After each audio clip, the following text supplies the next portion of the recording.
Hello dear students, welcome back to organize knowledge channel. और आज की जो वीडियो है उसमें डिस्कस करेंगे assessment worksheet number 9 for class 10th विषय विज्ञान है। और ये वर्कशीट आपके लिए 18 अक्टूबर 2021 के लिए शेड्यूल की गई है। आज की जो वर्कशीट है स्टूडेंट्स वो आपकी असेसमेंट वर्कशीट है जिसमें आपको 10 MCQs क्वेश्चंस दिए गए हैं और वर्कशीट को 2 पार्ट्स में डिवाइड किया गया है। फर्स्ट जो पार्ट है आपका MCQ रहेगा और सेकंड पार्ट आपका केस स्टडी रहेगा जिसमें आपसे जो है क्वेश्चंस पूछे गए हैं। सो वर्कशीट शुरू करने से पहले बेटा प्लीज़ चैनल को सब्सक्राइब कर लीजिए, बेल आइकन को भी प्रेस कर लो ताकि आपको आने वाली वीडियोस की नोटिफिकेशन वो समय से मिल जाए। सो फर्स्ट जो दिया गया है वो है उस परिघटना का उदाहरण दीजिए जिसमें टिंडल प्रभाव देखा जा सकता है। ऑप्शन ए दिया गया है आकाश का लाल रंग, ऑप्शन बी आकाश में इंद्रधनुष का बनना, ऑप्शन सी है तारों का टिमटिमाना एंड ऑप्शन डी है इनमें से कोई नहीं। सही आंसर इसमें आपका ऑप्शन डी रहेगा, इनमें से कोई नहीं, क्योंकि आकाश का नीला रंग जो है वो प्रकीर्णन के कारण दिखाई देता है।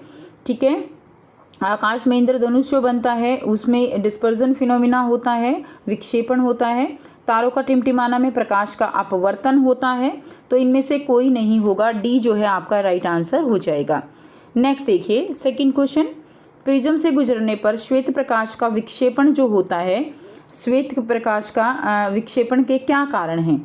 ऑप्शन ए दिया गया है प्रिज्म में अलग अलग रंगों का अलग अलग गति होती है, ऑप्शन बी है प्रिज्म के असमानांतर सतहें होती हैं, ऑप्शन सी है ए और बी दोनों एंड ऑप्शन डी है ना तो ए और ना ही बी। तो सही आंसर इसका हो जाएगा सी, ए और बी दोनों। ठीक है, अलग अलग रंगों का अलग अलग गति होती है प्रिज्म में और प्रिज्म के असमानांतर सतह भी वो इसका कारण होती हैं विक्षेपण का। तो सी जो है इसका राइट आंसर हो जाएगा। नेक्स्ट देखिए क्वेश्चन नंबर 3 दिया गया है, लेंस से गुजरने के बाद किरण का सही मार्ग दिखाने वाले चित्र हैं। तो लेंस से गुजरने के बाद किरण का सही मार्ग कौन सा चित्र दिखाता है। तो जो फर्स्ट है वो भी सही है, ऑप्टिकल सेंटर से जब किरण गुजरेगी तो ये जो है डिफ्लेक्ट नहीं होती है, डेविएट नहीं होती है। सेकंड देखिए इंसिडेंट रे जो है वो प्रिंसिपल एक्सिस के पैरेलल है तो ये फोकस से पास हो जाएगी। थर्ड में भी अगर फोकस से है तो ये इसके पैरेलल हो जाएगी प्रिंसिपल एक्सिस के। ये आपका जो है यहाँ पर ऑप्शन गलत दिया गया है। तो सही आंसर आपका सी हो जाएगा। फर्स्ट सेकंड एंड थर्ड जो है वो बिल्कुल ठीक जो है चित्र हैं। ठीक है, नेक्स्ट करेंगे क्वेश्चन नंबर 4। आपको देखिए क्या दिया गया है, उस वायुमंडलीय परिघटना का नाम बताइए जिसके कारण सूर्य वास्तविक सूर्योदय से लगभग 2 मिनट पहले क्षितिज के ऊपर देखा जा सकता है। ऑप्शन ए है प्रकाश के प्रकीर्णन के कारण, ऑप्शन बी प्रकाश का आंतरिक परावर्तन, ऑप्शन सी है वायुमंडलीय अपवर्तन या ऑप्शन डी है अपवर्तनांक। सही आंसर आपका हो जाएगा यहाँ पे सी, वायुमंडलीय अपवर्तन के कारण जो है ये घटना होती है। क्लियर, तो सी जो है आपका सही आंसर हो जाएगा। नेक्स्ट क्वेश्चन नंबर 5 हम करेंगे। जैसा कि चित्र में दिखाया गया है, अवतल दर्पण पर आपतित प्रकाश की किरण के लिए निम्न में से कौन सा आरेख जो है वो सही है।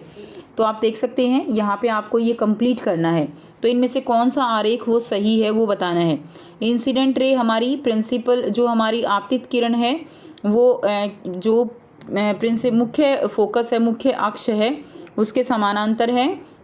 तो यहाँ पर ये कहाँ से निकलेगी, ये जो है फोकस से निकल जाएगी, यही हमारा रूल कहता है। तो इसका सही आंसर हमारा डी वाला ऑप्शन जो है ये बिल्कुल राइट है। तो इसका आंसर हमारा क्या हो जाएगा, इसका आंसर हमारा हो जाएगा डी। क्लियर है, D will be the right answer. Next देखिए क्वेश्चन नंबर 6 आपको दिया गया है, कांच के प्रिज्म में से गुजरते समय सबसे कम मुड़ने वाला रंग है। सबसे कम कौन सा रंग मुड़ता है। ऑप्शन ए बैंगनी, ऑप्शन बी लाल, ऑप्शन सी नीला, ऑप्शन डी है हरा। तो सबसे कम मुड़ने वाला रंग होता है लाल और सबसे ज़्यादा जो मुड़ता है वो होता है बैंगनी। ठीक है, तो कम मुड़ने वाला आता है तो लाल लिखेंगे, ज़्यादा मुड़ने वाला आता है तो बैंगनी लिखेंगे। नेक्स्ट देखिए सेकंड पार्ट इसका दिया गया है, केस स्टडी प्रश्न है। दिए गए अनुच्छेद को ध्यानपूर्वक पढ़िए और पूछे गए प्रश्नों के उत्तर दीजिए। तो निम्नलिखित तालिका में 4 माध्यम ए बी सी डी के अपवर्तनांक दिए गए हैं। तो आपको माध्यम दिया गया है A B C and D, अपवर्तनांक है 1.33, 1.50, 1.52 एंड 2.40। तो यहाँ पर क्वेश्चन नंबर 7 आपको क्या दिया गया है, देखिए इससे पहले एक बात जो है आपको यहाँ पर जो है समझनी है कि जितना ज़्यादा अपवर्तनांक होता है उतना ही जो माध्यम है हमारा वो डेंसर होता है, और जितना कम अपवर्तनांक होगा उतना ही माध्यम हमारा वो विरल माध्यम होता है। ठीक है, ज़्यादा अपवर्तनांक मतलब सघन माध्यम और कम अपवर्तनांक मतलब विरल माध्यम। तो 7वां क्वेश्चन क्या है, यदि प्रकाश एक माध्यम से दूसरे माध्यम में जाता है तो उस स्थिति में गति में परिवर्तन जो है वो न्यूनतम होगा। ठीक है, तो जब प्रकाश एक माध्यम से दूसरे माध्यम में कौन से माध्यम में जाएगा कि उसकी गति में जो परिवर्तन हो वो सबसे कम हो। तो सबसे कम परिवर्तन कब देखा जाएगा, जब अपवर्तनांक जो हैं का जिसमें अपवर्तनांक का अंतर सबसे कम होगा उसी में जो गति में परिवर्तन है वो भी सबसे कम होगा। तो यहाँ पर अगर हम देखें तो बी और सी में अपवर्तनांक में सबसे कम अंतर है 1.50 और 1.52।